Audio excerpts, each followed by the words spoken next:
Turabashuhuje nshuti bakunzi bacu muduteze yombi aho muri mu bice bitandukanye, turabasuhuje tubifuriza igicamunsi cyiza, tubifuriza kugubwa neza, tubifuriza guhirwa mu mirimo mukora itandukanye ya buri munsi. Turi ku gicamunsi cyo kuwa gatandatu tariki 26 ukwezi kwa kane 2025. Iki gicamunsi tubazaniye update, tubazaniye amakuru yose akomeje kuvugwa hirya no hino. Na makuru tugiye guhera ku butaka bwa Repubulika Iharanira Demokarasi ya Kongo, igice gikomeje kumvikanamo kurasana gukomeye, igice gikomeje kumvikanamo guturika kw'imbunda ziremereye. Ingabo za Kongo FARDC, Wazalendo, FDLR bakomeje kugaba ibitero bikomeye cyane ku birindiro bya M23. Urugamba rwongeye kuba urugamba, amabombe yongeye kuba amabombe. Mu gitondo cyo kuri uyu wa kabiri ku musozi wa Kibati niho amasasu yumvikanye, niho kurasana kumvikanye.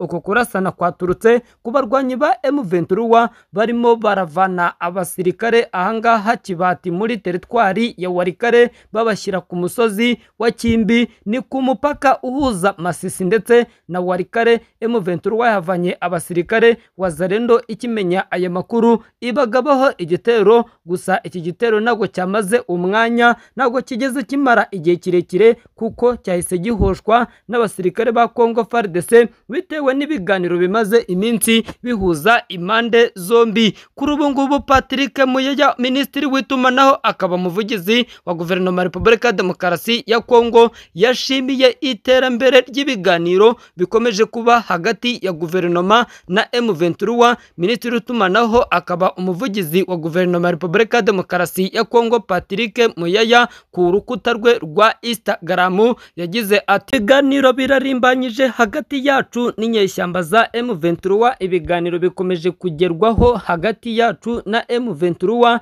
Ibi biganiro turizera ko bigiye gutanga intambwe igana ku mahoro y'iterambere irambye ku butaka bwacu, kandi bigiye kugerwaho bitewe n'umusaruro ukomeje gutangwa hagati y'impande zombi. Iri tangazo rije mu gihe abaterankunga bo mu karere ndetse n'amahanga bagenda basaba ko inyeshyamba za M23 n'ingabo za Kongo FARDC zasubiza abaturage bamaze igihe kirekire babangamiwe n'iyi ntambara. Perezida wa Repubulika Demokarasi ya Kongo Felix Antoine Tshisekedi na Perezida Paul Kagame w'u Rwanda tariki 18 z'ukwezi kwa gatatu 2024 nibwo aba bakuru b'ibihugu bombi bahura bashyiraho amasezerano agomba gusinywa hagati y'impande zombi. Nkibutsa ko bahuye bigizwemo uruhare na Emiri wa Katari kugira ngo hashakishwe icyakoreshwa